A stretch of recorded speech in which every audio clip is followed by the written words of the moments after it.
Bonjour à tous, c'est Jenny Garnett, je suis médium, conférencière et énergéticienne. J'espère que vous allez bien. Alors aujourd'hui, je vais vous parler des enfants qui choisissent leurs parents avant de naître. Donc, c'est une vidéo avec laquelle vous serez ou pas en accord, hein, qui va résonner ou pas. Peu importe, hein, après c'est à vous de voir ce que vous gardez ou pas. Il n'y a aucun souci là-dessus. Ce sont en fait des informations, que j'ai perçues aussi au niveau des guides. Il semblerait qu'effectivement, lorsque l'on est là-haut, on fasse des choix d'incarnation et là je ferai une vidéo aussi sur les choix d'incarnation, dont le choix des parents. Donc on choisit tous ses parents. Alors, attention, quand je dis on choisit ses parents, on va pas les choisir, à la manière d'un être humain qui va choisir ses parents parce que, ils vont être gentils, attentionnés, doux, rigolos et cetera. Parce que, le nom de famille, a une consonance, qui va nous faire rire ou je ne sais quoi, hein, voilà. On va choisir ses parents pour plusieurs raisons et notamment parce que, énergétiquement parlant, ses parents seront, les plus aptes, en fait, à nous faire vivre ce que l'on a décidé de venir expérimenter. Donc si on a choisi, de venir expérimenter la blessure d'abandon, la blessure d'injustice ou autre chose, on va venir expérimenter, cette vie-ci, cette blessure-ci, avec des parents qui vont être en capacité de nous faire vivre ces blessures-là.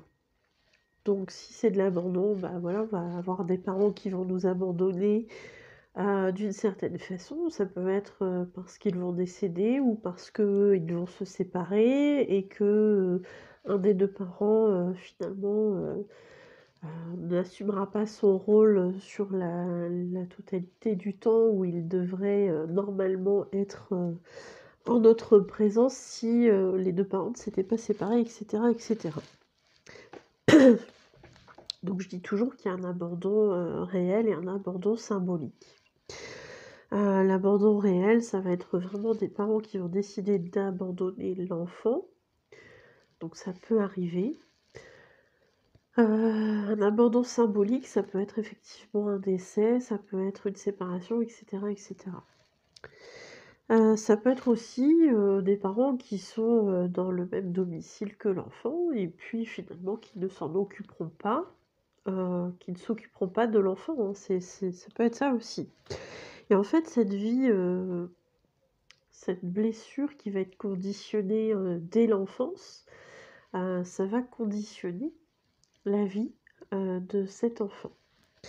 Et c'est souvent pour ça, que ce sont les parents les mieux placés pour nous faire vivre ce que l'on a, décidé d'expérimenter. Parce qu'ils vont l'imprimer en nous très, très, très jeunes, en fait, hein. Ça peut être aussi on peut choisir ses parents aussi, parce que justement, de par leur passé, ses parents, eux aussi, ont vécu, cette blessure que l'on est venu expérimenter et du coup, ça va faire résonance chez eux. Comme eux vont l'avoir vécu, ils pourront de cette manière-là la transmettre, sans forcément le faire exprès, hein, c'est souvent très inconscient et du coup, on va pouvoir expérimenter cette blessure, enfin ce qu'on est venu expérimenter, hein, tout simplement. Et ça va être à la manière de 2 aimants, en fait, qui s'attirent. L'énergie envoyée par les parents va, entre guillemets «attirer», comme ça, l'énergie de l'enfant qui demande à expérimenter telle chose. Va divaguer comme ça dans l'univers et l'énergie des parents, voilà, qui expérimentent cette chose-là ou qui l'ont expérimentée dans le passé, va être là comme ça et puis à un moment donné, ça va s'attirer comme des aimants. Ça peut être aussi pourquoi on choisit, ses parents, parce que justement, on a été leurs parents dans une autre vie. Donc on peut avoir été, pardon, la mère ou le père, de son enfant, dans une vie antérieure et du coup, on inverse les rôles dans cette vie actuelle où on devient du coup, son fils ou sa fille. Ou inversement, hein, dans l'autre sens aussi, c'est valable. Donc on peut, vivre toutes ces choses-là. C'est pour ça aussi qu'on peut, comment je dirais? Choisir ses parents.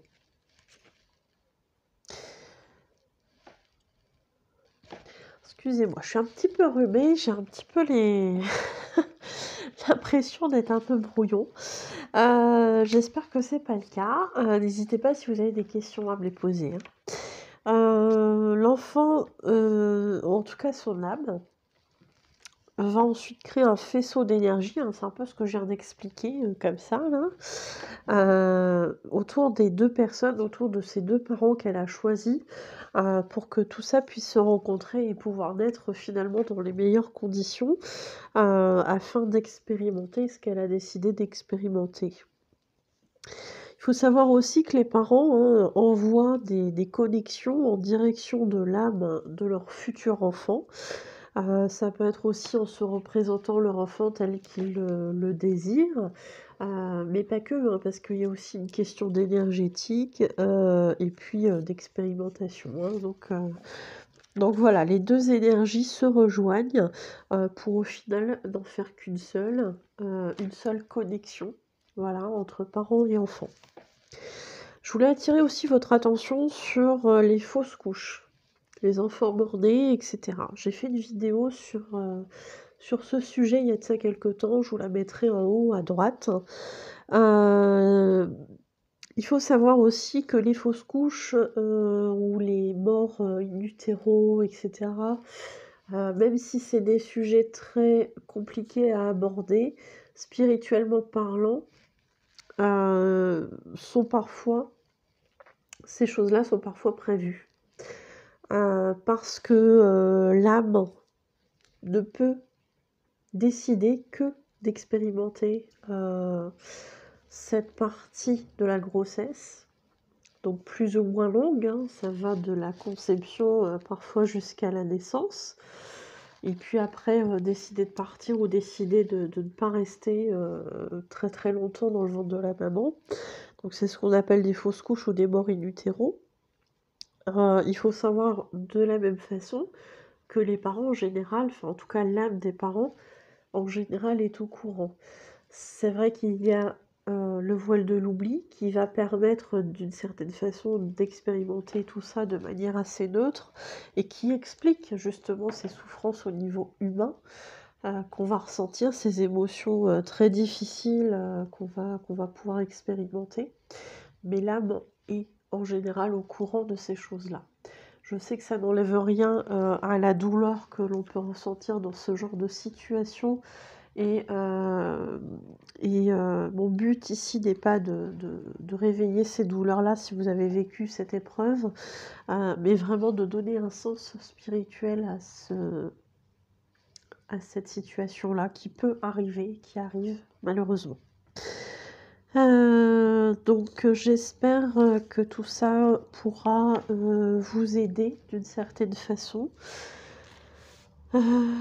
N'hésitez pas à me faire part de vos observations, dans les commentaires. N'hésitez pas à liker, la vidéo si vous le souhaitez, si ça vous a appris des choses. N'hésitez pas à vous abonner à la chaîne ou à la partager. Je rappelle que les abonnements sont gratuits, donc n'hésitez pas aussi, à inviter vos proches à vous abonner à la chaîne. N'hésitez pas, à me faire un don sur ma cagnotte Lydia si vous le souhaitez, ça permettra, à la chaîne d'évoluer, tout simplement. Pour les personnes qui souhaitent connaître, l'ensemble de mes prestations, n'hésitez pas à aller vous rendre sur ma page professionnelle Facebook, Jenny Garden, médium, énergéticienne et conférencière, dans l'onglet Services. Pour toutes les personnes qui souhaitent prendre un rendez-vous, que ce soit pour une voyance, une guidance, un soin énergétique au tambour ou pas, n'hésitez pas, du coup, à vous faire connaître et à prendre rendez-vous, à me contacter sur les coordonnées qui sont à votre disposition à la fin de la vidéo. Il y a bien évidemment d'autres prestations que je propose, des messages, de votre flamme jumelle, des messages de votre âme, des guides spirituels, des contacts défunts, des soins énergétiques à 4 mains aussi, des nettoyages de lieux et de personnes au niveau énergétique, ce qu'on appelle des dégagements en fait, hein. Voilà, et puis plein d'autres choses. Je mets en place aussi des ateliers, pour apprendre à tirer et à interpréter les oracles, pour apprendre à vous servir du pendule, des ateliers de méditation, des ateliers, des formations magnétisme aussi prochainement au programme, donc n'hésitez pas à me contacter. Je vous remercie de m'avoir écouté, je vous souhaite une bonne journée ou une bonne soirée et je vous dis à bientôt. Prenez soin de vous.